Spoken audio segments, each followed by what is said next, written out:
আমাদের পরিষ্কার কথা, আল্লাহর জমিনে আল্লাহর কোরআনের আইন বাস্তবায়নের জন্য, আল্লাহর জমিনে ইসলামী হুকুমত বাস্তবায়নের জন্য যা করতে হয় আমরা তাই করব।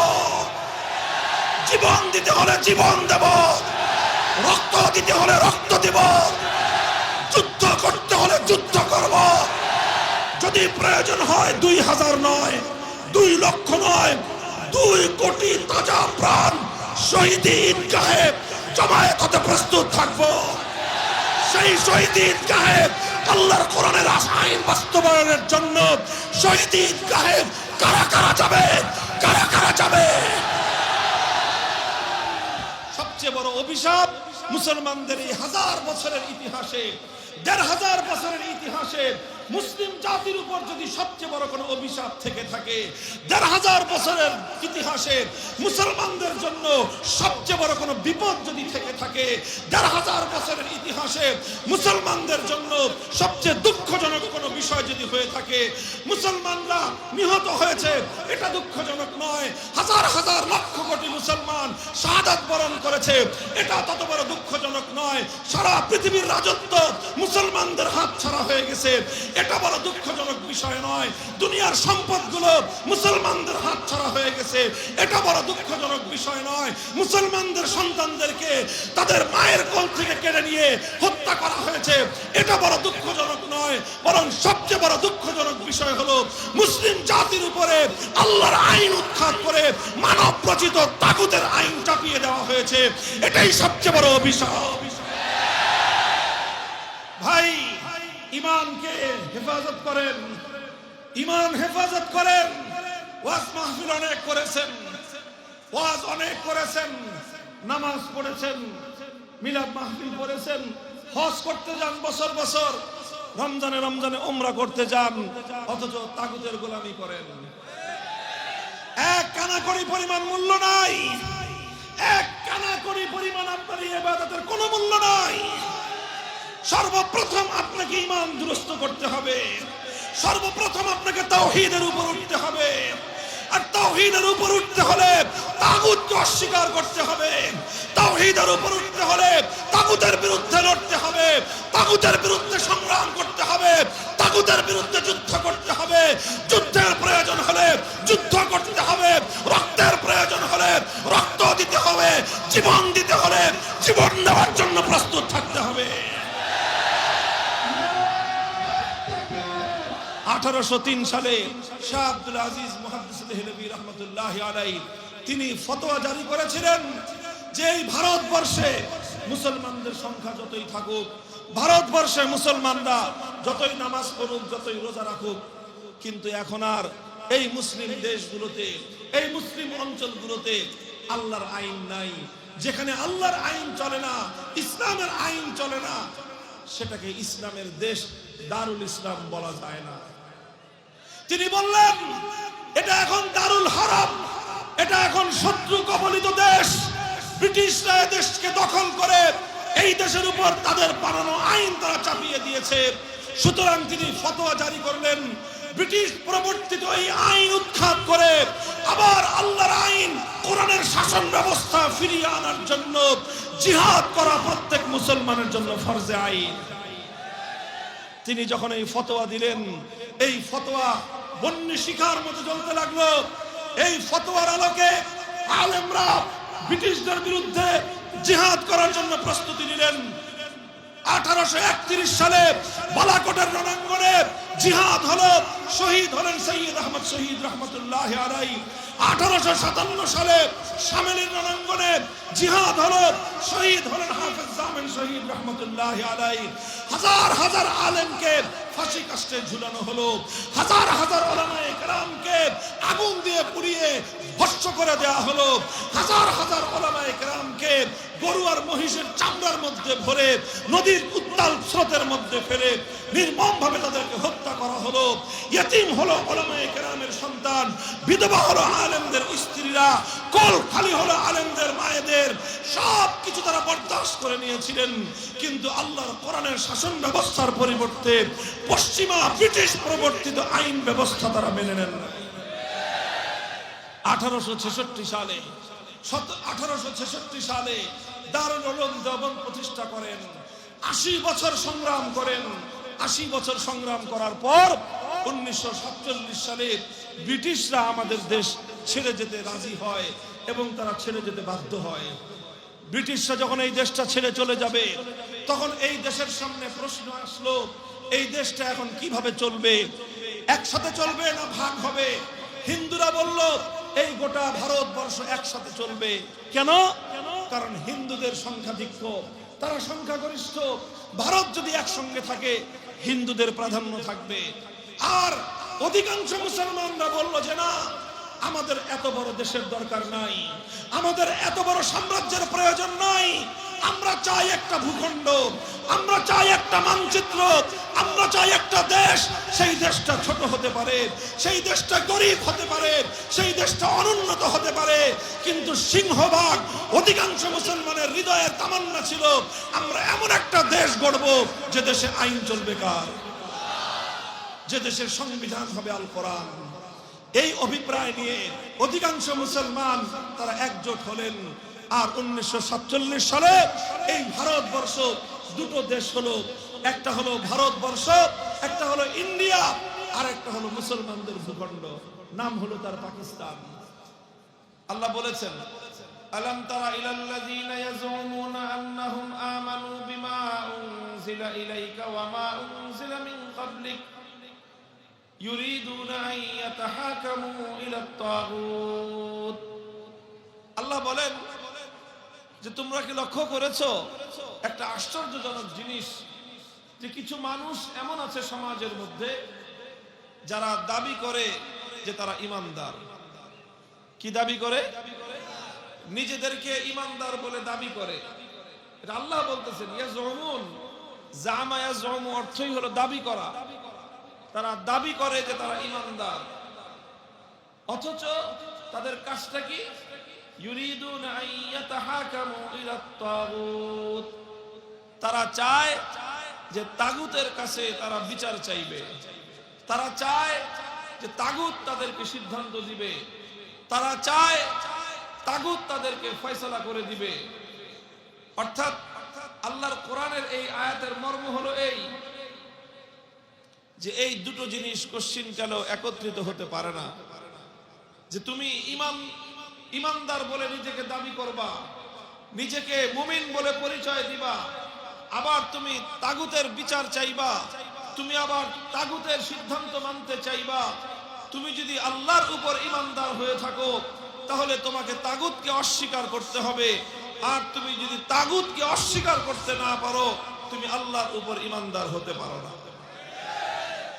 যেমনি ভাবে আলো আর অন্ধকার একত্রিত হতে পারে না, যেমনি ভাবে রাত আর দিন এক সময়ে জমা হতে পারে না, যেমনি ভাবে আসমান আর জমিন একত্রিত হতে পারে না, ঠিক তদ্রূপ আল্লাহর উপর বিশ্বাস এবং তাগুতের উপর বিশ্বাস এই দুটো কোশ্চিনকালেও একত্রিত হতে পারে না। কোরআন পরিষ্কার পরিষ্কার করে বলে দিয়েছে। সূরাতুল বাকারায় আল্লাহ বলেছেন, قد تبين الرشد من الغي فمن يكفر بالطاغوت ويؤمن بالله فقد استمسك بالعروة الوثقى। আল্লাহ বলেন যে এটা দিবালোকের ন্যায় পরিষ্কার হয়ে গিয়েছে।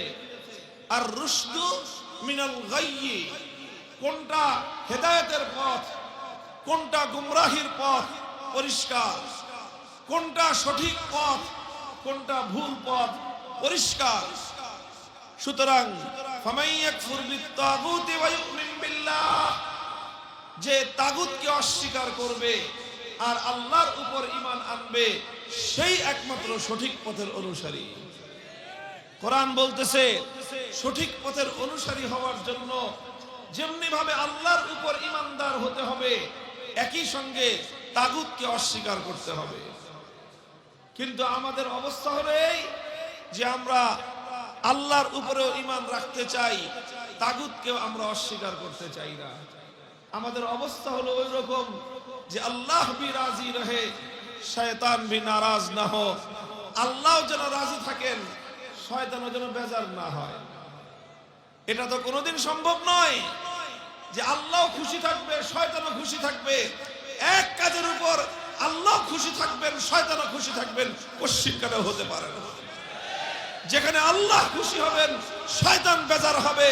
যে কাজে শয়তান খুশি হবে, আমার আল্লাহ বেজার হবেন। রাত আর দিন যেমন একাকার হতে পারে না, আসমান জমিন যেমন একত্রিত হতে পারে না, শয়তানের সন্তুষ্টি আর আল্লাহর সন্তুষ্টি এক জায়গায় জমা হতে পারে না। কিন্তু আজ আমার সমাজের অবস্থা, আমার রাষ্ট্রের অবস্থা, আমাদের চারিপাশের অবস্থা, উম্মতে মুসলিমার আজকে অবস্থা হলো এই যে তারা আল্লাহকেও বেজার করতে চায় না, শয়তানকেও নারাজ করতে চায় না। এই গোলক ধাঁধার মধ্যে আজকে পড়ে আছে উম্মত, এই গোলক ধাঁধার মধ্যে পড়ে আছে উম্মত। এই ধাঁধা থেকে বের হয়ে আসতে হবে, এই দুষ্ট চক্র থেকে আমাদেরকে বের হয়ে আসতে হবে। আমাদেরকে বর্তমান জাহিলিয়াতের এই তাগুতের পিঞ্জর থেকে বের হয়ে প্রকৃত মুক্তি এবং স্বাধীনতার জন্য আওয়াজ তুলতে হবে। এক আল্লাহর বান্দা আল্লাহর জমিনে এক আল্লাহর গোলামি করবার জন্য মুক্তি এবং স্বাধীনতার স্লোগান তুলতে হবে।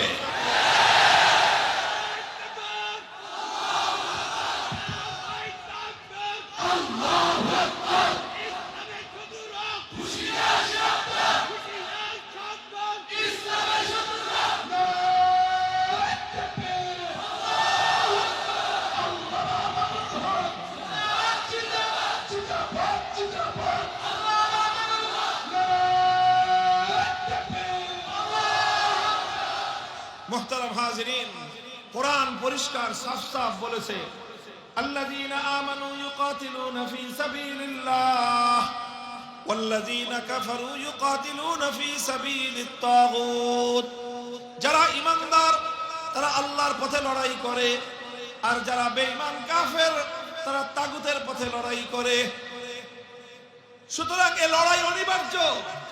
দুনিয়াতে দুটো দল, একটা হলো হিজবুল্লাহ আল্লাহর দল, আর একটা হলো হিজবুশ শাইতান শয়তানের দল। একটা হলো আল্লাহর অনুসারী, আর একটা হলো তাগুতের অনুসারী। যেমনি ভাবে প্রতিদ্বন্দ্বী দুইজন প্রার্থীর অনুসারী এক হতে পারে না, যে এক প্রতিদ্বন্দ্বীর অনুসারী হবে সে আরেক প্রতিদ্বন্দ্বীর অনুসারী হতে পারে না, যে অপর প্রতিদ্বন্দ্বীর অনুসারী হবে সে আরেক প্রতিদ্বন্দ্বীর অনুসারী কশিনকালেও হতে পারে না। তাগুত হলো আমার আল্লাহর প্রতিদ্বন্দ্বী, তাগুত হলো আল্লাহর প্রতিদ্বন্দ্বী। যারা আল্লাহকে সৃষ্টিকর্তা হিসেবে বিশ্বাস করে তারা কশিনকালেও আল্লাহর প্রতিদ্বন্দ্বী, তাগুতের অনুসারী হতে পারে না। ভাই, অনেকক্ষণ ধরে কোরআনে পাকের অনেকগুলো আয়াতের উদ্ধৃতি আমি দিলাম। আমি একটা কথাই বোঝাতে চেষ্টা করতেছি, সেটা হলো যদি আমি আর আপনি সত্যিকার ঈমানদার হতে হয়, সাচ্চা এবং পাক্কা ঈমানদার হতে হয়, তাহলে আমাদের সকলকে তাগুতের পথ পরিহার করতে হবে এবং তাগুতকে অস্বীকার করতে হবে। এখন আপনাদের অনেকের মনের মধ্যে ইতিমধ্যে প্রশ্নটা জেগে থাকবে যে এতক্ষণ খালি তাগুত তাগুত শুনতেছি, তাগুত জিনিসটা কি আগে তো সেটা বুঝাইবেন। ভাই বুঝাবো, কিন্তু আগে আপনাদের মনোযোগটা আমি এই পয়েন্টের উপর আকৃষ্ট করার চেষ্টা করতেছি। কারণ এই টার্ম, এই শব্দ, এটা কোরআনে পাকের মধ্যে এত জায়গায় আলোচনা হয়েছে, কিন্তু আমাদের সমাজে তাগুত নিয়ে কোনো আলোচনা নাই। এই জন্য এই শব্দটা শুনলে অনেকের কাছে নতুন বলে মনে হয়, অপরিচিত বলে মনে হয়। শয়তানটা আমাদের কাছে যত পরিচিত, তাগুতটা আমাদের কাছে তত বেশি পরিচিত নয়। কারণ আসল শয়তান হলো এই তাগুত। এটাকে আড়াল করে রাখা হয়েছে সমাজ থেকে। আজ নতুন করে ঈমানের জাগরণ তুলতে হবে। তাগুতি সমাজ ব্যবস্থাকে ভেঙে গুড়িয়ে দিতে হবে। তাগুতি সমাজ ব্যবস্থা যতদিন তুমি ভাঙতে না পারবা, ততদিন পর্যন্ত ইসলামী সমাজ গড়তে পারবা না। মুহতারাম হাজিরিন, এই জন্য আমি প্রথমেই এই শব্দটা এতবার উচ্চারণ করলাম যাতে শুনতে শুনতে এই তাগুত শব্দ আমাদের মুখস্থ হয়ে যায়। আপনাদের এই শব্দটা মুখস্থ হয়েছে? কি শব্দ? তাগুত। তাগুত কি জিনিস এখন আমি আপনাদের কাছে তার পরিচয় তুলে ধরতেছি। কোরআনে পাকের অসংখ্য জায়গায় এই শব্দটাকে আল্লাহ পাক প্রয়োগ করেছেন। এজন্য কাদিমান ওয়া হাদিসান, সর্বযুগেই যারা কোরআন ব্যাখ্যা করেছেন, কোরআন নিয়ে আলোচনা করেছেন, তারা সকলেই তাগুতের পরিচয় এবং তার সংজ্ঞা, তার ডেফিনিশন দিয়েছেন। সব কথাগুলো একত্রিত করলে তার যে সার কথা, মূল কথা যেটা দাঁড়ায়, যেটা দাঁড়ায় সেটা হলো তাগুত কাকে বলা হয়। তাগুত বুঝার জন্য আগে আরেকটা শব্দ বুঝেন, সেই শব্দটা হলো গায়রুল্লাহ। কি শব্দ? গায়রুল্লাহ বুঝেন? একদিকে আল্লাহ, এক এবং অদ্বিতীয় কে? জোরে বলেন। এক এবং অদ্বিতীয় কে? আল্লাহ ছাড়া মহাবিশ্বের মধ্যে বাকি যা আছে সব হলো গায়রুল্লাহ। এক এবং অদ্বিতীয় কে?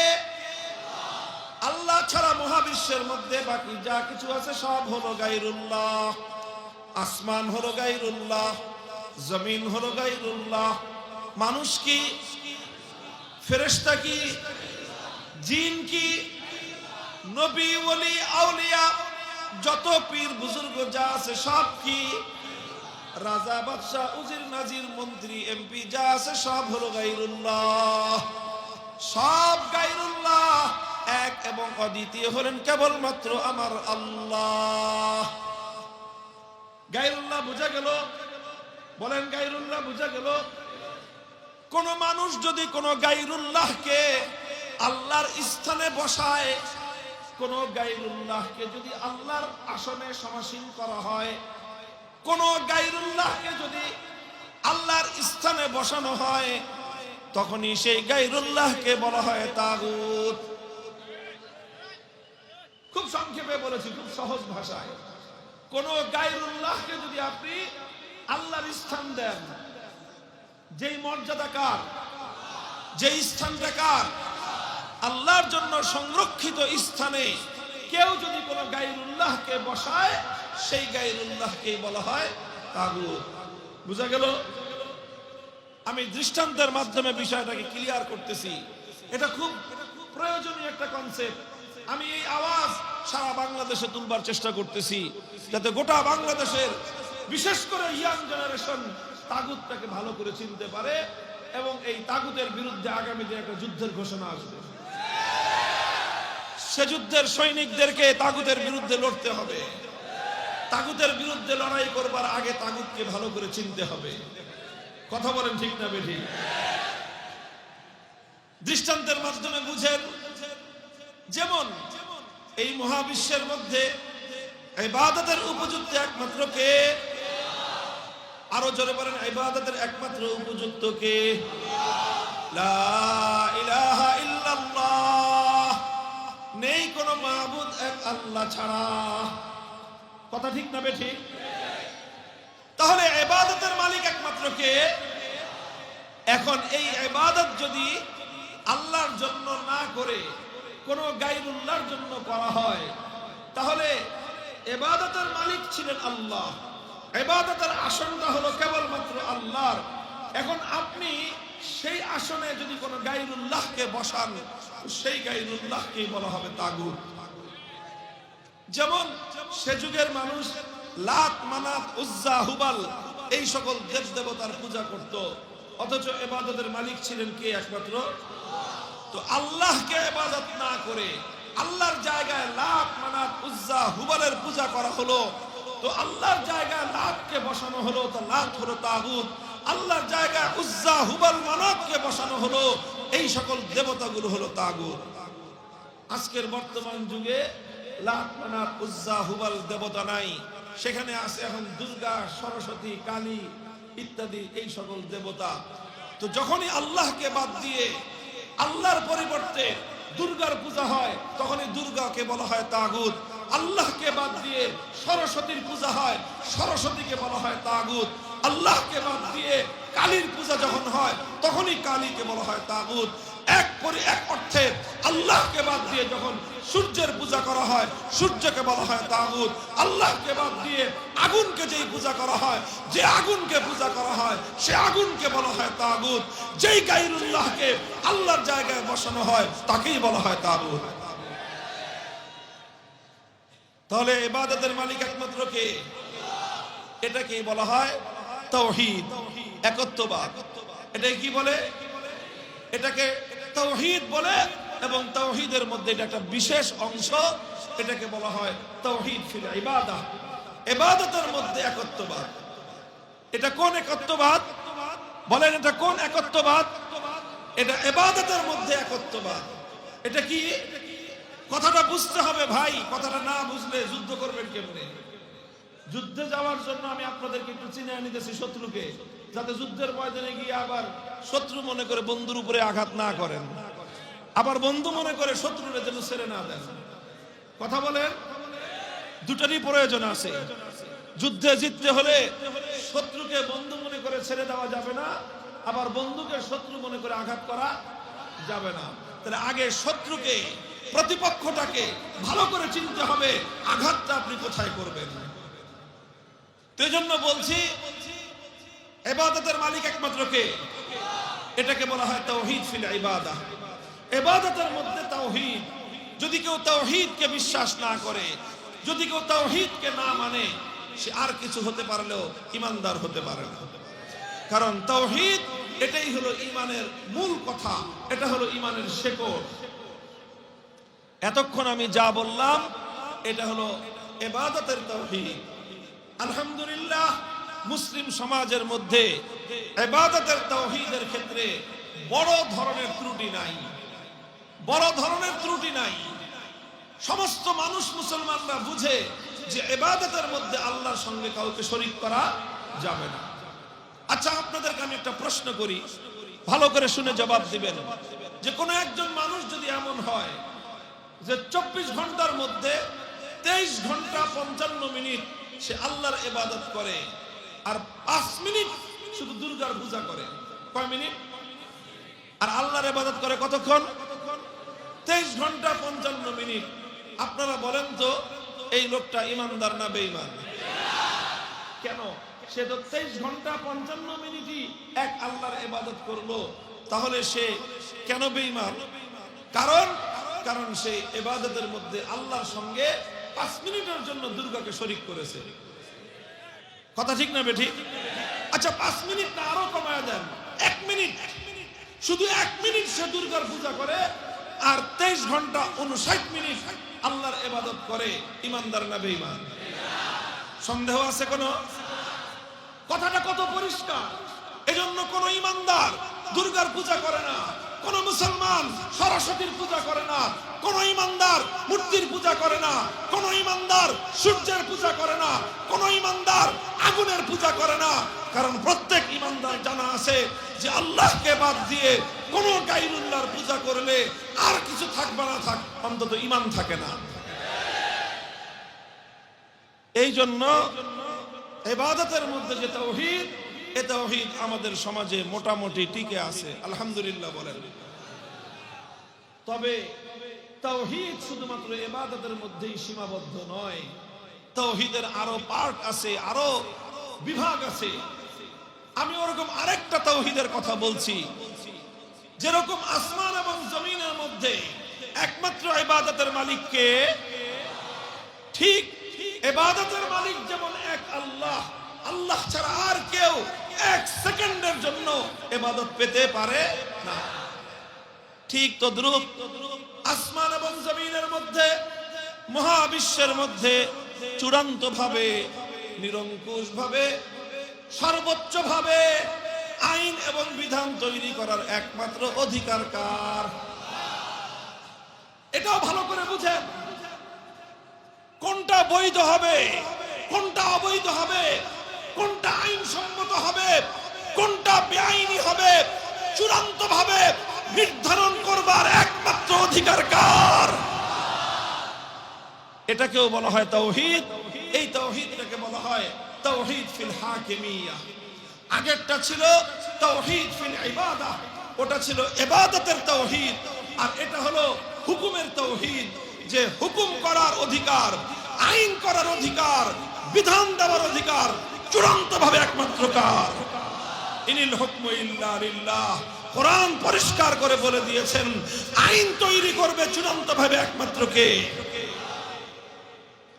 এখন আইন যেহেতু একমাত্র আল্লাহ তৈরি করবেন, এটা হলো আইন তৈরি করবার ক্ষেত্রে আল্লাহ হলেন এক এবং অদ্বিতীয়, এটাও আল্লাহ পাকের একটা তাওহীদ। ইবাদতের মধ্যে যেরকম আল্লাহর তাওহীদকে বিশ্বাস না করলে একজন মানুষ মুশরিকে পরিণত হয়, আইন এবং বিধান তৈরি করবার ক্ষেত্রেও কোন মানুষ যদি আল্লাহর একত্ববাদকে বিশ্বাস না করে সেও সমানভাবে মুশরিকে পরিণত হয়। এখন কেউ প্রশ্ন করতে পারেন, তাহলে আইন এবং বিধান দেওয়ার ক্ষেত্রে আল্লাহ এক এবং অদ্বিতীয় যদি এমনই হয়, তাহলে মানুষ কি কোনো আইন করতে পারবে না? প্রশ্নটা বুঝেছেন? মানুষ কি কোনো আইন করতে পারবে না? এই হলো প্রশ্ন। এই প্রশ্নের জবাব হলো যে হ্যাঁ, মানুষ আইন করতে পারবে, মানুষ বিধান তৈরি করতে পারবে, তবে এক শর্তে। কয় শর্তে? কয় শর্তে? এক শর্তে মানুষ আইন এবং বিধান তৈরি করতে পারবে। মানুষের আইন এবং বিধান তৈরি করবার শর্ত হলো যে মানুষ আইন করতে পারবে এই শর্তে যে মানুষের আইন কোনোদিন আল্লাহর আইনের বিরুদ্ধে যেতে পারবে না। কোন মানুষ আল্লাহর আইনের বিরুদ্ধে আইন তৈরি করতে পারবে না। সারা দুনিয়ার সমস্ত মানুষ মিলেও আমার আল্লাহর ছোট্ট একটা আইনের বিরুদ্ধে আইন করতে পারবে না। সারা দুনিয়ার 700 কোটি মানুষ যদি একটা আইন করতে চায়, আর আমার আল্লাহ যদি এর বাইরে চান, আমার আল্লাহর আইনের বাইরে গিয়ে 700 কোটি মানুষ একত্রিত হলো আল্লাহর ছোট্ট একটা আইনের 1000 ভাগের 1 ভাগ ব্যতিক্রম করবার বিরুদ্ধে যাওয়ার অধিকার না।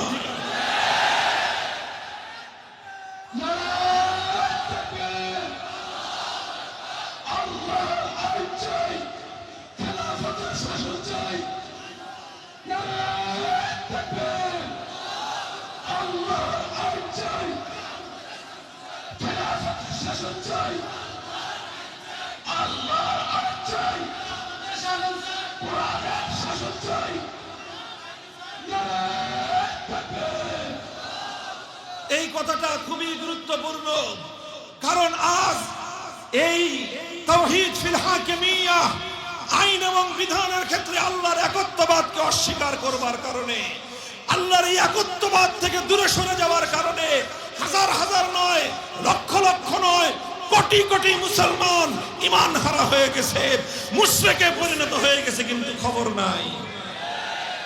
বহু মুসল্লি আছে ঈমান নাই, বহু আলহাজ হাজি গাজী ঈমান নাই, বহু আছে।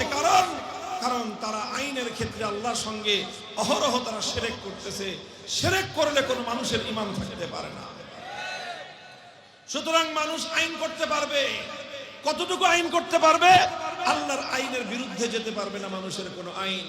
মানুষের আইন যদি আল্লাহর আইনের বিরুদ্ধে চলে যায়, যে মানুষ আল্লাহর আইনের বিরুদ্ধে আইন করবে সেই মানুষটাকেই বলা হবে তাগুত, কারণ সে আল্লাহর আসনে বসতে চায়। যে আইন আল্লাহ করেছেন, আল্লাহর সে আইনকে বাতিল করে, আল্লাহর সে আইনকে পরিবর্তন করে, আল্লাহর সে আইনকে অস্বীকার করে যেই মানুষ কোন আইন তৈরি করবে সেই মানুষটাকেই বলা হবে তাগুত। আল্লাহর আইনের বিরুদ্ধে যদি আইন করে কোন রাজা বাদশাহ, সেই রাজা বাদশাকে বলা হবে তাগুত। আল্লাহর আইনের বিরুদ্ধে যদি কোন আইন জারি করে কোন রাষ্ট্রপতি, সেই রাষ্ট্রপতিকে বলা হবে তাগুত। আল্লাহর আইনের বিরুদ্ধে যেই প্রধানমন্ত্রী আইন জারি করবে সেই প্রধানমন্ত্রীকে বলা হবে তাগুত। আল্লাহর আইনের বিরুদ্ধে যেই মন্ত্রী পরিষদ আইন অনুমোদন দিবে সেই মন্ত্রী পরিষদকে বলা হবে তাগুত। আল্লাহর আইনের বিরুদ্ধে যদি কোন আদালত অথবা কোন বিচারপতি কোন আইন জারি করে সেই আদালত এবং বিচারককে বলা হবে তাগুত। আল্লাহর আইনের বিরুদ্ধে কোন আইন পরিষদ, কোন সংসদ যদি কোন আইন পাশ করে সেই সংসদ, সেই আইন পরিষদকে বলা হবে তাগুত।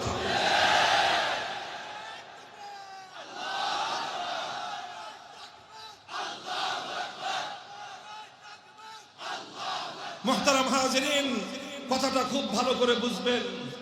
আল্লাহর কোরআন বলেছে, আল্লাহ নিজে বিস্ময় প্রকাশ করেছেন, আশ্চর্য প্রকাশ করেছেন। আল্লাহ প্রশ্ন রেখে বলেন যে এটা কিভাবে সম্ভব যে কিছু মানুষ যেটা চায়, ইয়াজুমুনা আন্নাহুম আমানু, তারা দাবি করে তারা ঈমানদার, অথচ ইউরিদুনা আইয়াতাহাকামু ইলা তাগুত, অথচ তারা তাগুতের কাছে বিচার চাইতে যায়, তারা তাগুতের সিদ্ধান্ত মানতে চায়, তারা তাগুতের ফয়সালা চায়। আল্লাহর উপর ঈমান আর তাগুতের ফয়সালা মানা, এই দুটো কোশ্চেন কেন একাকার হতে পারে না? মুহতারাম হাজিরিন, মুসলিম সমাজের মধ্যে ঈমানদারদের মধ্যে কোনদিন আল্লাহর আইনকে উৎখাত করে মানুষের বানানো আইন চলতে পারে না। এটা একটা অভিশপ্ত ব্যবস্থা, এটা একটা লানাতের ব্যবস্থা। এই অভিশপ্ত ব্যবস্থা মুসলমানদের মধ্যে শত শত বছর পর্যন্ত ছিল না। কোন ঈমানদার এ কথা কল্পনাও করতে পারত না যে কোন মানুষ আল্লাহর আইনকে উৎখাত করে নিজেরা তার পরিবর্তে আইন তৈরি করতে পারে। মানুষ এত বড় গাদ্দার আর বিশ্বাসঘাতক হতে পারে, মুসলমানরা এটা জানতই না। মুসলিম সমাজের মধ্যে তাতারি সম্প্রদায়, মঙ্গোলীয়রা মুসলিম দেশগুলোকে দখল করে সেই জায়গাগুলোতে আল্লাহর আইনকে উৎখাত করে মঙ্গোলী এবং তাতারিদের নেতা চেঙ্গিস খানের বানানো আইন তারা মুসলিম জাতির উপর চাপিয়ে দিয়েছিল। সবচেয়ে বড় অভিশাপ মুসলমানদের এই 1000 বছরের ইতিহাসে, 1500 বছরের ইতিহাসে মুসলিম জাতির উপর যদি সবচেয়ে বড় কোনো অভিশাপ থেকে থাকে, 1500 বছরের ইতিহাসে মুসলমানদের জন্য সবচেয়ে বড় কোনো বিপদ যদি থেকে থাকে, 1500 বছরের ইতিহাসে মুসলমানদের জন্য সবচেয়ে দুঃখজনক কোনো বিষয় যদি হয়ে থাকে, মুসলমানরা নিহত হয়েছে, এটা দুঃখজনক নয়। হাজার হাজার লক্ষ কোটি মুসলমান শাহাদাত বরণ করেছে, এটা তত বড় দুঃখজনক নয়। সারা পৃথিবীর রাজত্ব মুসলমানদের হাত ছাড়া হয়ে গেছে, এটা বড় দুঃখজনক বিষয় নয়।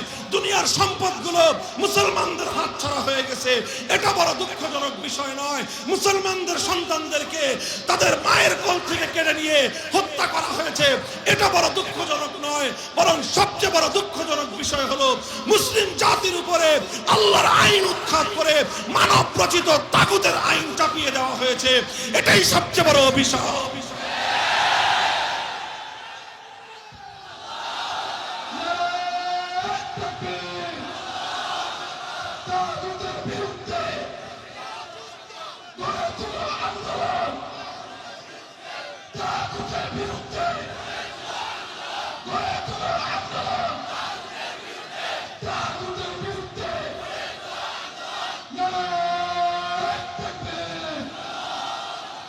ভাই, ঈমানকে হেফাজত করেন, ঈমান হেফাজত করেন।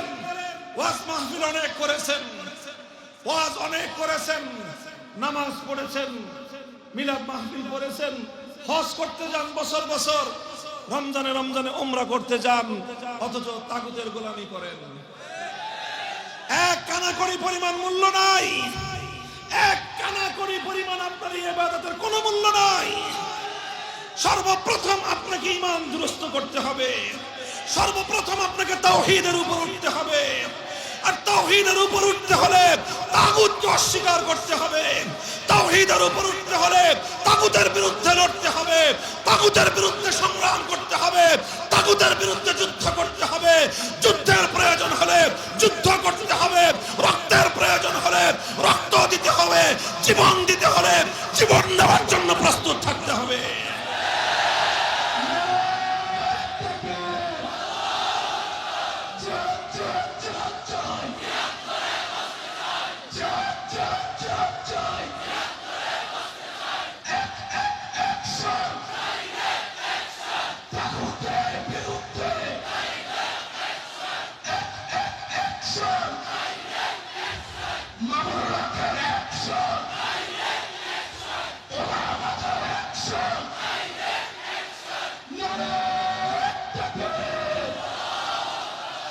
এই চেঙ্গিসিরা যখন, তাতারিরা যখন মুসলমানদের উপর চেঙ্গিস খানের বানানো আইন চাপিয়ে দিল, আল্লাহর আইন উৎখাত করে দিল, মুসলমানরা এক মুহূর্তের জন্য নীরব থাকে নাই। বিশেষ করে আলেম সমাজ এক মুহূর্তের জন্য মানব রচিত আইনকে তারা বরদাস্ত করে নেয় নাই। ইতিহাস সাক্ষী, তাতারিদের বিরুদ্ধে তারা লড়াই করেছে, সংগ্রাম করেছে, যুদ্ধ করেছে, রক্তের সাগর প্রবাহিত করেছে, জীবন দিয়ে দিয়ে মুসলমানদের লাশের স্তূপ পড়ে গিয়েছে, মুসলমানরা সব কিছুকে বরদাস্ত করে নিয়েছে। কিন্তু আল্লাহর আইনের পরিবর্তে মানুষের বানানো আইনকে তারা মেনে নেয় না। শাইখুল ইসলাম ইবনে তাইমিয়া রাহমাতুল্লাহি আলাইহি জীবনের স্বর্ণ সময়গুলো, জীবনের সবচেয়ে গুরুত্বপূর্ণ সময়গুলো কারাগারে বন্দী থেকেছেন। 6 বার তিনি জীবনের মূল্যবান সময়ে কারারুদ্ধ হয়েছেন। কারাগারের অন্ধকার প্রকোষ্ঠকে তারা বেছে নিয়েছেন, তাগুতের আইনের সামনে মাথা নোয়ার নাই। এই সংগ্রাম, এই আত্মত্যাগ, এই শাহাদাতের রক্তের বিনিময়ে এক সময় মুসলিম জাতির উপর থেকে আল্লাহ পাক রব্বুল আলামিন এই অভিশাপ দূর করে দিয়েছেন। মুসলমানরা চেঙ্গিস খানের আইন উৎখাত করে আবার আল্লাহর আইন বাস্তবায়ন করতে সক্ষম হয়েছে। এভাবে আবার শত শত বছর চলেছে।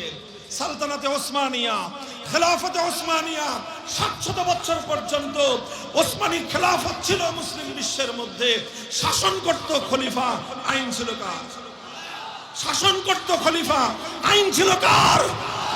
আমাদের এই পাক ভারত উপমহাদেশে 800 বছর পর্যন্ত মুসলমানদের রাজত্ব ছিল। এই দীর্ঘ সময়ে, অধিকাংশ সময়ে শাসন করেছে মুসলমান, শাসন করেছে সুলতান, শাসন করেছে বাদশা, আইন ছিল কার? এরপরে আসলো 18 শতাব্দী। 18 শতাব্দীতে এসে মুসলিম উম্মার উপর আবার সেই বিপদ নেমে আসলো, মুসলমানদের উপর আবার সেই বিপদ চেপে বসলো। পশ্চিমা ইউরোপিয়ানরা মুসলমানদের উপর আগ্রাসন চালালো। ব্রিটিশ আমাদের ভারতবর্ষ দখল করে নিল। ফ্রান্স, ইটালি মুসলমানদের মধ্য এশিয়ার, আফ্রিকার বিশাল অঞ্চল তারা দখল করে নিল। দখল করে নেওয়াটা বড় বিষয় ছিল না, সবচেয়ে ভয়ঙ্কর বিষয় ছিল মুসলিম জাতিকে তারা দখল করে মুসলিম জাতির উপর আল্লাহর আইন উৎখাত করে ব্রিটিশ প্রবর্তিত আইন, পশ্চিমা ইউরোপিয়ানদের বানানো আইন মুসলমানদের উপর তারা চাপিয়ে দিয়ে। মুহতারাম হাজিরিন, যখন এই ভারত উপমহাদেশের, এই ভারত বাংলা, এই উপমহাদেশের উপর যখন ব্রিটিশের প্রবর্তিত আইনের অভিশপ্ত বিধান চেপে বসলো, তখন আমাদের পূর্বসূরীরা যাদেরকে নিয়ে আমরা গৌরব করি, যাদেরকে নিয়ে আমরা অহংকার করি, এক মুহূর্তের জন্য তারা নীরব বসে থাকেন নাই। যা সামর্থ্য ছিল সবটুকু নিয়ে তারা সেই ব্রিটিশ বেনিয়াদের বিরুদ্ধে, সাম্রাজ্যবাদের বিরুদ্ধে তারা রুখে দাঁড়িয়েছিলেন। 1803 সালে শাহ আব্দুল আজিজ মুহাদ্দিস দেহলভী রাহমাতুল্লাহি আলাইহি তিনি ফতোয়া জারি করেছিলেন যে এই ভারতবর্ষে মুসলমানদের সংখ্যা যতই থাকুক, ভারতবর্ষে মুসলমানরা যতই নামাজ পড়ুক, যতই রোজা রাখুক, কিন্তু এখন আর এই মুসলিম দেশগুলোতে, এই মুসলিম অঞ্চলগুলোতে আল্লাহর আইন নাই। যেখানে আল্লাহর আইন চলে না, ইসলামের আইন চলে না, সেটাকে ইসলামের দেশ দারুল ইসলাম বলা যায় না। তিনি বললেন এটা এখন দারুল হারাম, এটা এখন শত্রু কবলিত দেশ। ব্রিটিশরা দেশকে দখল করে এই দেশের উপর তাদের বানানো আইন তারা চাপিয়ে দিয়েছে। সুতরাং তিনি ফতোয়া জারি করলেন, ব্রিটিশ প্রবর্তিত এই আইন উৎখাত করে আবার আল্লাহর আইন, কোরআনের শাসন ব্যবস্থা ফিরিয়ে আনার জন্য জিহাদ করা প্রত্যেক মুসলমানের জন্য ফরজে আইন। তিনি যখন এই ফতোয়া দিলেন, এই ফতোয়া বন্যী শিখার মতো জ্বলতে লাগলো। এই ফতোয়ার আলোকে আলেমরা ব্রিটিশদের বিরুদ্ধে জিহাদ করার জন্য প্রস্তুতি নিলেন। 1831 সালে বালাকোটের রণাঙ্গনে জিহাদ হলো, শহীদ হলেন সৈয়দ আহমদ শহীদ রাহমাতুল্লাহি আলাইহি। 1857 সালে শামেলির রণাঙ্গনে জিহাদ হলো, শহীদ হলেন হাফেজ জামিল শহীদ রাহমাতুল্লাহি আলাইহি। হাজার হাজার আলেমকে ফাঁসি কাস্টে ঝুলানো হলো, হাজার হাজার উলামায়ে কেরামকে আগুন দিয়ে পুড়িয়ে ভস্ম করে দেওয়া হলো, হাজার হাজার উলামায়ে কেরামকে গরু আর মহিষের চামড়ার মধ্যে ভরে নদীর উত্তাল স্রোতের মধ্যে ফেলে নির্মমভাবে তাদেরকে হত্যা করা হলো। ইয়েতিম হলো উলামায়ে কেরামের সন্তান, বিধবা হলো আলেমদের স্ত্রীরা, কোল খালি হলো আলেমদের মায়েদের। সব কিছু তারা বরদাস্ত করে নিয়েছিলেন, কিন্তু আল্লাহর কোরআনের শাসন ব্যবস্থার পরিবর্তে পশ্চিমা ব্রিটিশ প্রবর্তিত আইন ব্যবস্থা তারা মেনে নেন না। 1866 সালে দারুল উলুম দেওবন্দ প্রতিষ্ঠা করেন। 80 বছর সংগ্রাম করেন। 80 বছর সংগ্রাম করার পর 1947 সালে ব্রিটিশরা আমাদের দেশ ছেড়ে যেতে রাজি হয় এবং তারা ছেড়ে যেতে বাধ্য হয়। ব্রিটিশরা যখন এই দেশটা ছেড়ে চলে যাবে, তখন এই দেশের সামনে প্রশ্ন আসলো, এই দেশটা এখন কিভাবে চলবে? একসাথে চলবে না ভাগ হবে? হিন্দুরা বলল এই গোটা ভারতবর্ষ একসাথে চলবে। কেন? কারণ হিন্দুদের সংখ্যাধিক্য, তারা সংখ্যাগরিষ্ঠ। ভারত যদি একসঙ্গে থাকে হিন্দুদের প্রাধান্য থাকবে। আর অধিকাংশ মুসলমানরা বলল যে না, আমাদের এত বড় দেশের দরকার নাই, আমাদের এত বড় সাম্রাজ্যের প্রয়োজন নাই। আমরা চাই একটা ভূখণ্ড, আমরা চাই একটা মানচিত্র, আমরা চাই একটা দেশ। সেই দেশটা ছোট হতে পারে, সেই দেশটা গরিব হতে পারে, সেই দেশটা অনুন্নত হতে পারে, কিন্তু সিংহভাগ অধিকাংশ মুসলমানের হৃদয়ের তামান্না ছিল আমরা এমন একটা দেশ গড়ব যে দেশে আইন চলবে কার, যে দেশের সংবিধান হবে আল কোরআন। এই অভিপ্রায় নিয়ে অধিকাংশ মুসলমান তারা একজোট হলেন। আর 1947 সালে এই ভারতবর্ষ দুটো দেশ হলো, একটা হলো ভারতবর্ষ, একটা হলো ইন্ডিয়া, আর একটা হলো মুসলমানদের ভূখণ্ড, নাম হলো তার পাকিস্তান। মুহতারাম হাজিরিন, পাকিস্তান নামটা এখানে মুখ্য নয়, আসল ব্যাপার হলো যখন এই দেশ ভাগ হয়েছে, এক ভাগ করেছে হিন্দুদের ভাগে, আরেক ভাগ করেছে মুসলমানদের ভাগে। এই মুসলমানদের জন্য আলাদা রাষ্ট্র করা উদ্দেশ্য আর কিছু ছিল না, রাজত্ব করা মুসলমানদের উদ্দেশ্য ছিল না, বাদশাহী করা মুসলমানদের উদ্দেশ্য ছিল না, ক্ষমতার স্বাদ আস্বাদন করা মুসলমানদের উদ্দেশ্য ছিল না, হালুয়া রুটি ভাগ বটোয়ারা করা মুসলমানদের উদ্দেশ্য ছিল না। মুসলমানদের একটাই কামনা, একটাই বাসনা, একটাই হৃদয়ের তামান্না, একটা দেশ হবে, সে দেশে আইন চলবে কার।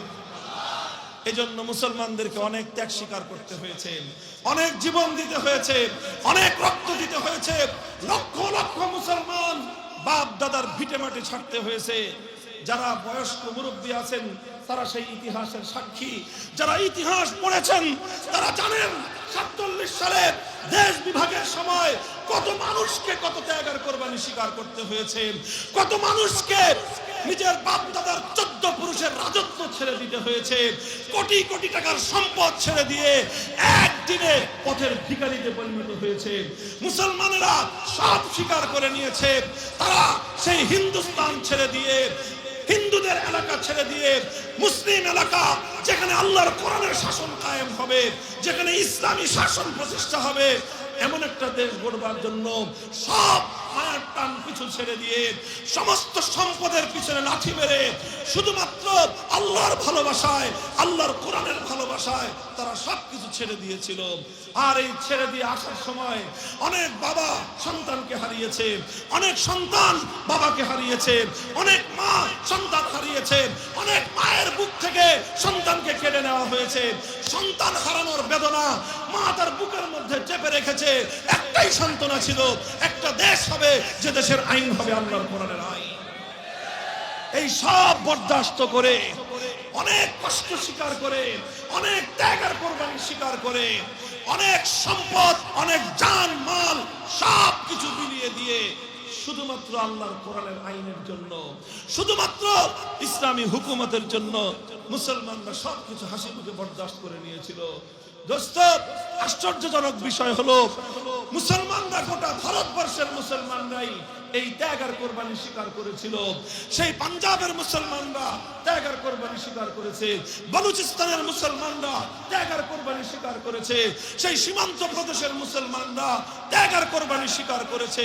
সব ত্যাগ আর কোরবানি যদি একদিকে রাখেন, আর শুধুমাত্র আমার এই বাংলা অঞ্চলের, এই বাংলাদেশের মুসলমানদের যে ত্যাগ আর কোরবানি ছিল সেটাকে যদি আরেক দিকে রাখেন, বাংলাদেশের মুসলমানদের ত্যাগ আর কোরবানির পাল্লা ভারী হয়ে যাবে। এই আমার দেশ, এই আপনার দেশ, এই আমাদের পূর্বপুরুষদের এই দেশ, এই সোনার বাংলাদেশ, এই দেশের গৌরবোজ্জ্বল ইতিহাস রয়েছে। এই দেশ জন্ম দিয়েছে তিতুমিরকে, এই দেশ জন্ম দিয়েছে হাজী শরীয়তুল্লাহর মতো ব্যক্তিকে, এই দেশ জন্ম দিয়েছে ফকির মজনু শাহকে, আর এমন অসংখ্য আত্মত্যাগী বীর মুজাহিদদেরকে এই মাটি জন্ম দিয়েছে, যারা শুধুমাত্র আল্লাহর জন্য, আল্লাহর আইনের জন্য, আল্লাহর কোরআনের শাসনের জন্য সারা দুনিয়াকে ছাড়তে তারা প্রস্তুত হয়ে গিয়েছে। এই মুসলমান, বাংলাদেশের মুসলমান, এটা আসমান থেকে নামে নাই, আমার বাবা, আপনার বাবা, আপনার দাদা, আমাদের পূর্বপুরুষরা এগুলো করেছিল। হে মুসলমান, আজ আমাদের লজ্জা হওয়া উচিত। যাদের পূর্বপুরুষরা শুধু আল্লাহর কোরআনের আইনের জন্য সমস্ত কিছুকে ত্যাগ করেছিল, আজ তাদের পরবর্তী পুরুষরা কেউ গণতন্ত্র আব্রাহাম লিঙ্কনের আদর্শের জন্য, আর কেউ কার্ল মার্কস, মাও সেতুং, লেনিনের আদর্শের জন্য লড়াই করো। লজ্জা হওয়া উচিত। কচু গাছে গলায় দড়ি দেওয়া উচিত। এর চেয়ে লজ্জার আর কিছু হতে পারে না। তোমরা জাগো, তোমাদের পূর্বপুরুষদের ইতিহাস পড়ো। আমি যা বলেছি ইতিহাসের সোনালী পাতায় অক্ষরে অক্ষর লিখিত আছে। মুহতারাম হাজিরিন, আমাদের পূর্বপুরুষরা বাড়ির কাছের কলকাতা, এই কলকাতা সামান্য কত দূর গেলেই এই কলকাতাকে লাথি মেরেছে। আমার বাংলাদেশের চতুর্পার্শ্বে ভারত, এই ভারতকে 14 তালাক দিয়েছে। দিল্লিকে তারা থুতু দিয়েছে। সব ছেড়ে দিয়ে 2000 মাইলের দূরত্বের খান পাঠানদের সঙ্গে হাত মিলিয়েছিল। খান পাঠানদের প্রতি আলাদা কোনো পীড়িত ছিল না, শুধু একটাই আকাঙ্ক্ষা ছিল, ওরাও মুসলমান, আমরাও মুসলমান, আসো মিলেমিশে একটা দেশ গঠন করি, যে দেশে আইন চলবে কার। 1947 সালে সেই দেশ হলো। কিন্তু দুর্ভাগ্যজনকভাবে পশ্চিম পাকিস্তানি শাসক গোষ্ঠী তারা একের পর এক বিশ্বাসঘাতকতার গাদ্দারি করতে আরম্ভ করলো। আমার দেশের মুসলমানরা বলল যে কথা তো ছিল একটা রাষ্ট্র হবে, যে রাষ্ট্রে ব্রিটিশের আইন চলবে না, আইন চলবে কার? তো আপনারা আল্লাহর আইন জারি করেন, আপনারা ইসলামী শরীয়ত বিধান এটা বাস্তবায়ন করেন। পশ্চিম পাকিস্তানি শাসক গোষ্ঠী বলে যে হুজুর, রাষ্ট্রটা এখনো শিশু রাষ্ট্র, তো এখনই এখানে আল্লাহর আইন জারি করা যাবে না, কারণ কোরআনের শাসন একটু শক্ত কঠিন, শিশু রাষ্ট্র এত কঠিন শাসন বরদাস্ত করতে পারবে না। আপনারা কয়েকটা দিন সবুর করেন, আমরা একটু লাইন আপ করে আনতেছি, একটু শিশু রাষ্ট্রটা একটু বড় হলেই আমরা ইসলামী শাসন কায়েম করব। এরপরে চলে যায় সময়, গড়িয়ে যায় সময়, সময়ের পর সময়, বছরের পর বছর, 5 বছর, 10 বছর, 15 বছর, 20 বছর। হুজুররা জিজ্ঞাসা করে আপনার শিশু রাষ্ট্র বড় হয়েছে? কয় না, এটা এখনো বড় হয় নাই। 20 বছর পরে অতিক্রান্ত হয়ে যায়। জিজ্ঞাসা করলো তোর এই বুইরা খাটাস পোলা বড় হবে কবে? বুঝেন নাই কথা? 20 বছর হয়ে গেছে, কয় এই পোলা এখনো বলে শিশু। 24 বছর হয়ে গেল, কয় এখনো শিশু। আমার আব্বাজান শাইখুল হাদিস রাহমাতুল্লাহি আলাইহি তিনি কৌতুক করে এই নির্মম হৃদয়ের রক্তক্ষরণের কথাটাকে, দুঃখের কথাটাকে হাসির ছলে বলতেন, যেই পোলা 24 বছরের শিশু থাকে, নাবালেগ থাকে, সাবালক হয় না, এই পোলা 90 বছরে আর সাবালক হবে না। কথা বলেন ঠিক না বেঠিক? আরে ভাই, 24 বছরের পোলা শিশু থাকে না, যুবক হয়। 24 বছরের সন্তান সে তো শিশু থাকবে না, সে তো টকপকে তারুণ্যের যুবকের মতো, আবু সাঈদের মতো জালিমের বুলেটের আঘাতে বুক টান করে দাঁড়িয়ে ফ্যাসিবাদের বিরুদ্ধে লড়াই করবে। 24 বছরের যুবকরা তো মীর মুগ্ধের মতো সত্যের জন্য জীবন দিবে। 24 বছরের যুবকরা তো আল্লাহর কোরআনের শাসন কায়েম করবার জন্য অকাতরে শাহাদাতের রক্ত দিবে।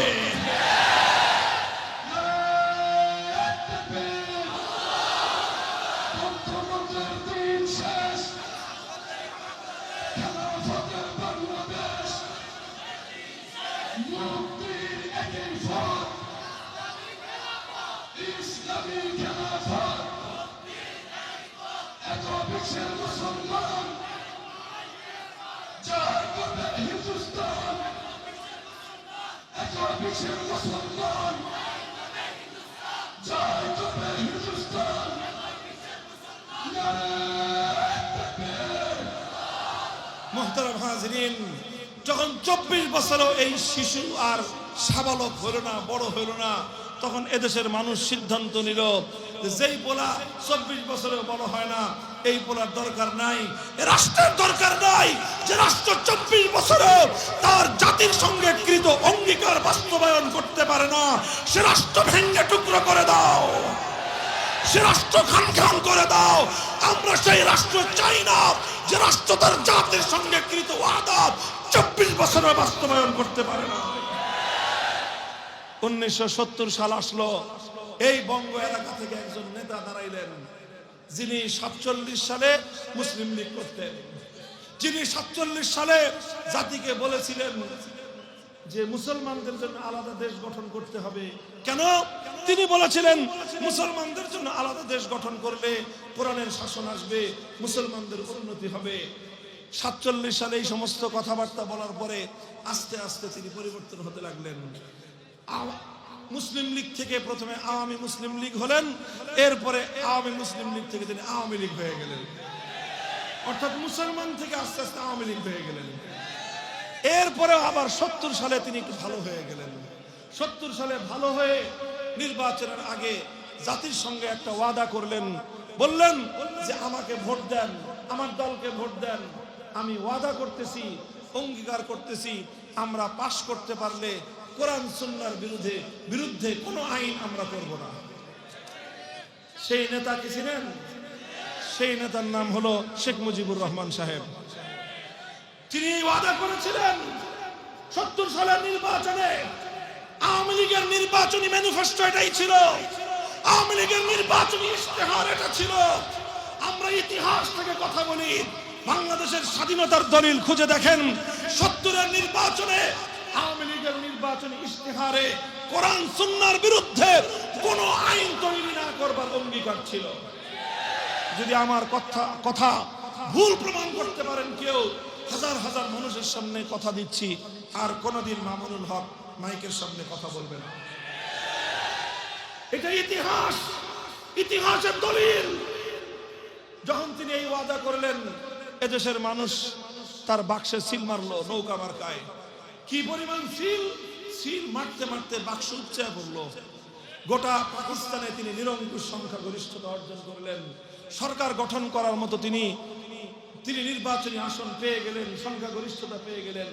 পশ্চিম পাকিস্তানিরা তাকে ক্ষমতা হস্তান্তর না করে 1971-এর 25শে মার্চ ভয়াল কালো রাতে বাংলাদেশের উপর তারা বর্বর হামলা চালায়। এর প্রেক্ষিতে 26শে মার্চ কালুরঘাট থেকে বাংলাদেশের স্বাধীনতার ঘোষণা পাঠ করা হয়। 9 মাস মুক্তিযুদ্ধ চলে। 71-এর 16ই ডিসেম্বর বাংলাদেশ স্বাধীনতা লাভ করে। আর এই 9 মাস শেখ মুজিবুর রহমান সাহেব পশ্চিম পাকিস্তানে তাদের হেফাজতে বন্দিত্বে বরণ করেন, কারাগারে ছিলেন। 71-এর 16ই ডিসেম্বরের পর তিনি মুক্তি পেয়ে গেলেন লন্ডনে। এরপরে তার সঙ্গে যোগাযোগ হলো শ্রীমতী ইন্দিরা গান্ধীর। ভারতের তৎকালীন প্রধানমন্ত্রী শেখ মুজিব সাহেব বাংলাদেশে আসার আগে শ্রীমতী ইন্দিরা গান্ধী ভারতের প্রধানমন্ত্রী ছোট্ট একটা চিরকুট মুজিব কোটের পকেটে ঢুকিয়ে দিয়ে বললেন, বাংলাদেশে যাইতেছো, যে বাংলাদেশে এমন একটা সংবিধান করবা যেই সংবিধানের মূলনীতি হবে ভারতের সংবিধানের মূলনীতি। এমন একটা সংবিধান করবা যেই সংবিধানের মাধ্যমে তোমার দেশটা হবে ভারতের গোলাম। এমন একটা দেশ করবা যেই দেশ মানচিত্রে স্বাধীন বাংলাদেশ থাকবে, কিন্তু সেই দেশটা চিরদিনের জন্য হবে ভারতের গোলাম। আর তিনি এসে সেই সংবিধান করলেন। 72 সালের সেই সংবিধান, যেই সংবিধানের মধ্যে ভারতের, ইন্ডিয়ার সংবিধানের মূলনীতিগুলো জাতীয়তাবাদ, ধর্মনিরপেক্ষতাবাদ, গণতন্ত্র এবং সমাজতন্ত্রকে বাস্তবায়নের মাধ্যমে কার্যত বাংলাদেশকে ভারতের চরণতলে বলি দেওয়া হলো। 71-এর মুক্তিযুদ্ধের চেতনাকে হত্যা করে 72-এর ভারতের দালালির চেতনা তৈরি করা হলো। মুসলমান, আজ এ কথা ভালো করে বলবার সময় এসেছে। বাংলাদেশের দুটি চেতনা ছিল, একটা চেতনা ছিল 71-এর, আরেকটা চেতনা ছিল 72-এর। কিন্তু আজ 50 বছর ধরে বাংলাদেশের মানুষকে 72-এর ভেজাল চেতনা 71-এর চেতনার নামে খাওয়ানো হয়েছে। 71-এর চেতনা ছিল জালিমের বিরুদ্ধে মজলুমের লড়াই, 71-এর চেতনা ছিল বৈষম্যের বিরুদ্ধে লড়াই, 71-এর চেতনা ছিল মুসলমানদের অধিকার আদায়ের লড়াই। 1971 সাল পর্যন্ত চ্যালেঞ্জ করতেছি, 1971-এর মুক্তিযুদ্ধের সময়কালীন পর্যন্ত 16ই ডিসেম্বরের আগ পর্যন্ত কোন বাঙালি নেতা, কোন আওয়ামী লীগের নেতা নেত্রী কেউ কোনদিন ধর্মনিরপেক্ষ মতবাদের কথা ঘুণাক্ষরেও মুখে উচ্চারণ করে নাই। এটা কোশ্চেনকালেও মুক্তিযুদ্ধের চেতনা ছিল না। 72 সালে ভারত বাংলাদেশকে দালাল এবং বাংলাদেশকে তার অঙ্গরাজ্য এবং নিজস্ব আদর্শকে বাংলার 7 কোটি মানুষের উপর চাপিয়ে দিয়েছে। এই জন্য আমরা বলি, এই 72-এর সংবিধান চালু করে শেখ মুজিবুর রহমান সাহেব কি করলেন? তিনি আইন করলেন বাংলাদেশে ইসলাম প্রতিষ্ঠার জন্য ইসলামী রাজনীতি নিষিদ্ধ। 70 সালে তিনি অঙ্গীকার করেছিলেন কোরআন সুন্নাহ বিরোধী কোনো আইন করবেন না। আবার শুনেন, লিসেন মি, 70-এর নির্বাচনের সময় তিনি অঙ্গীকার করেছিলেন কোরআন সুন্নাহর বিরুদ্ধে কোনো আইন করবেন না।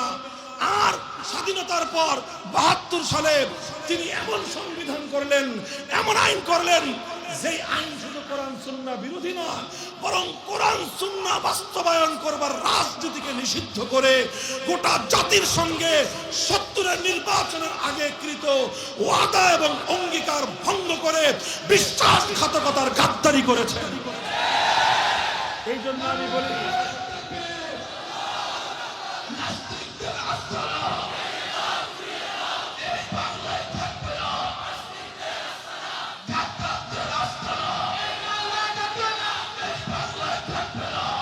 মুহতারাম হাজিরিন,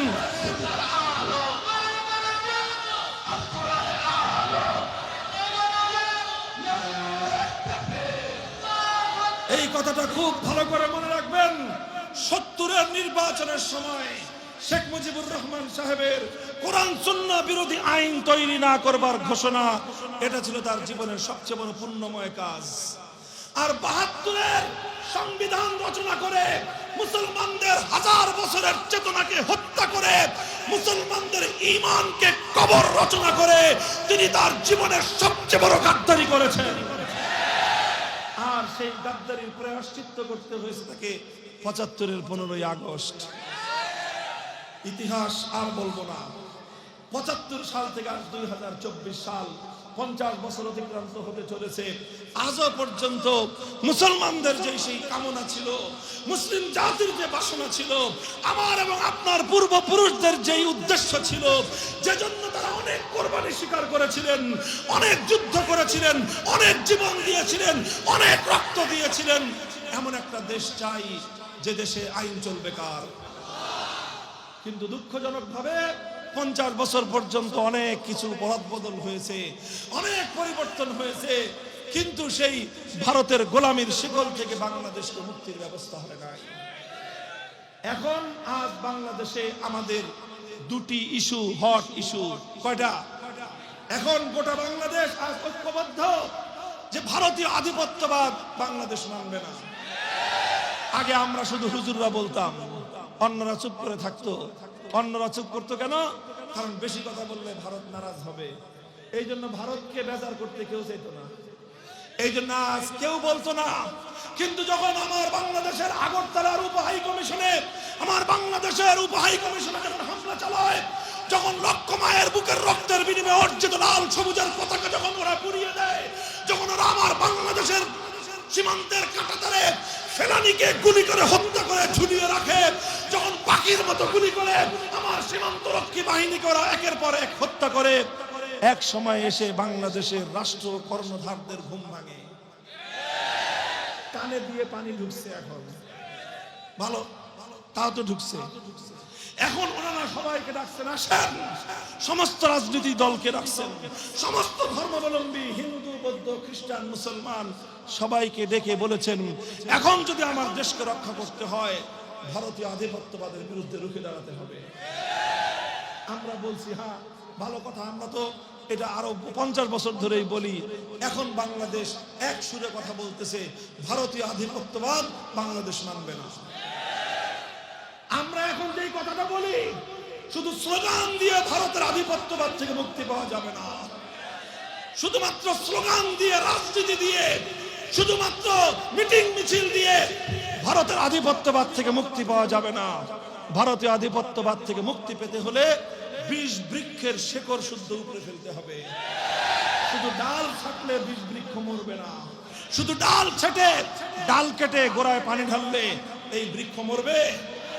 এই 20 বৃক্ষকে যদি মারতে হয়, শেকড় শুদ্ধ উপরে ফেলতে হবে।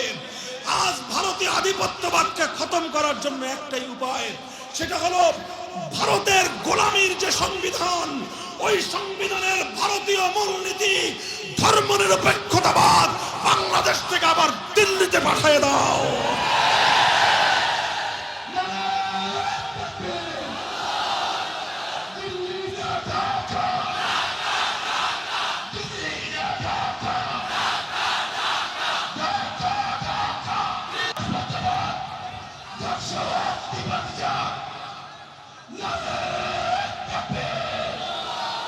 এই হলো ভারতীয় আধিপত্যবাদ থেকে মুক্তির উপায়, হলো সংবিধান থেকে ভারতীয় দালালির আইন, সংবিধান থেকে ভারতীয় দালালি আর গোলামির নীতি, এটা ভারতে পাঠিয়ে দিতে হবে।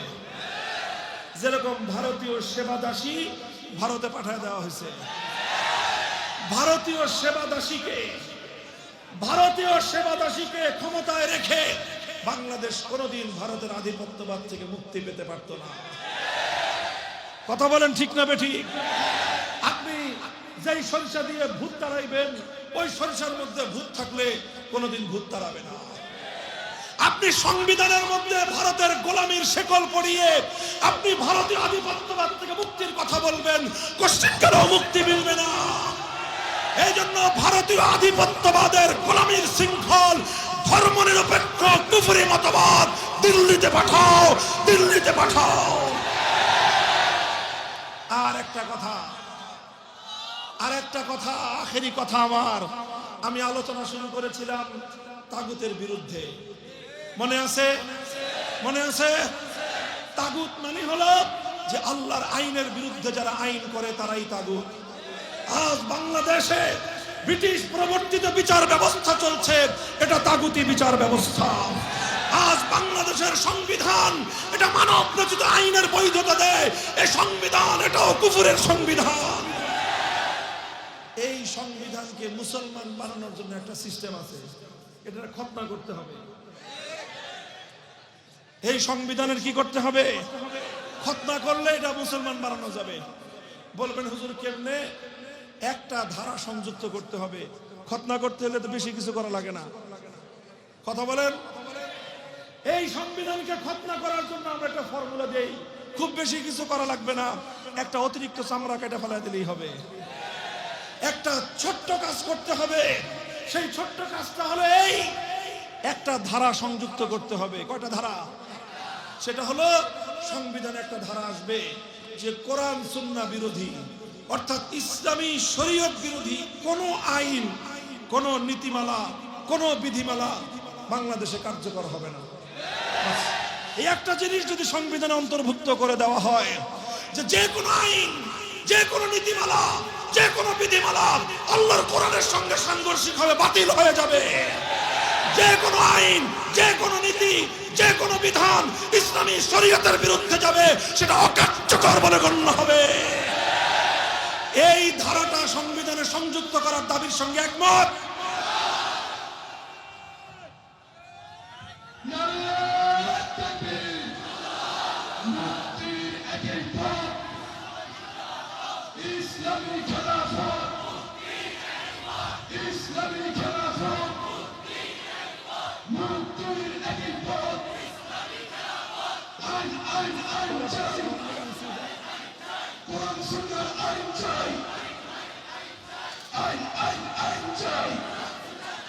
মুহতারাম হাজিরিন, এটা আমরা এখন দাবি তুলতেছি, কথায় কথায় বলতেছি।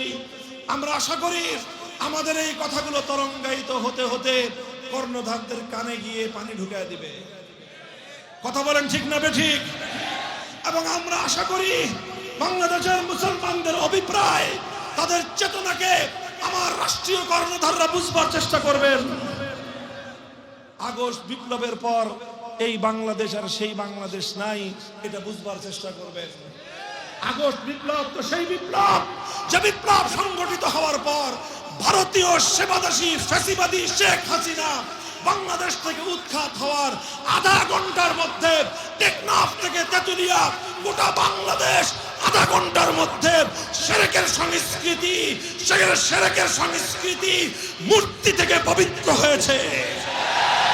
ভাস্কর্য নামক সমস্ত মূর্তি ভেঙে গুড়িয়ে দেওয়া হয়েছে। এটা কারা গুড়িয়েছে? বিপ্লবীরা। বলেন কারা গড়িয়েছে? যারা বিপ্লব করেছে সেই বিপ্লবীরাই মূর্তি গড়িয়েছে। সুতরাং এটাই হলো আগস্ট বিপ্লবের সিম্বল। এখন যদি আমাদের কথা স্বাভাবিকভাবে ওনারা গ্রহণ না করেন, আপনারা কি নিশ্চুপ বসে থাকবেন? নীরব বসে থাকবেন? আমাকে যদি জিজ্ঞাসা করেন হুজুর কি করবেন, আমাদের পরিষ্কার কথা, আল্লাহর জমিনে আল্লাহর কোরআনের আইন বাস্তবায়নের জন্য, আল্লাহর জমিনে ইসলামী হুকুমত বাস্তবায়নের জন্য যা করতে হয় আমরা তাই করব। জীবন দিতে হলে জীবন দেব, রক্ত দিতে হলে রক্ত দেব, যুদ্ধ করতে হলে যুদ্ধ করব। যদি প্রয়োজন হয় 2000 নয়, 2 লক্ষ নয়, 2 কোটি তাজা প্রাণ শহীদ ঈদগাহে জমায়েত হতে প্রস্তুত থাকবো। সেই শহীদ ঈদগাহে আল্লাহর কোরআনের আইন বাস্তবায়নের জন্য শহীদ ঈদগাহে কারা কারা যাবে, কারা কারা যাবে?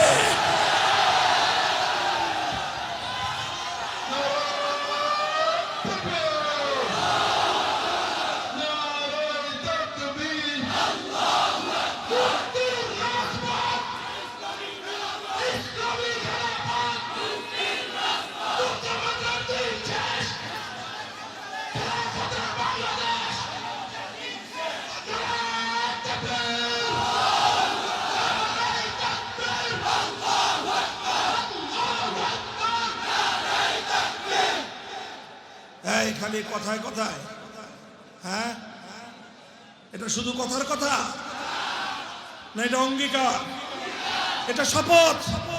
কার সাথে? যারা বলেন কার সাথে? ডাক আসলে আল্লাহর সঙ্গে কৃত অঙ্গীকার বাস্তবায়নের জন্য মাঠে নামবেন তো? মাথার ঘাম পায়ে ফেলবেন তো? চোখের অশ্রু দিয়ে আল্লাহর সাহায্য চাইবেন তো? যখন প্রয়োজন আসবে বুকের রক্ত আল্লাহর দিনের জন্য শহীদ ঈদগাহে ঢেলে দিবেন তো? আল্লাহ কবুল করেন আপনাদেরকে, আমাকে, আমাদের সবাইকে। আল্লাহ আমাদের পূর্বসূরীদের শত শত বছরের এই তামান্না এবং এই আরজু আমাদের এই মাতৃভূমিতে বাস্তবায়ন করতে তৌফিক দান করেন। ওয়া আখিরু দাওয়ানা আলহামদুলিল্লাহি রাব্বিল আলামিন। আসসালামু আলাইকুম ওয়া রাহমাতুল্লাহ।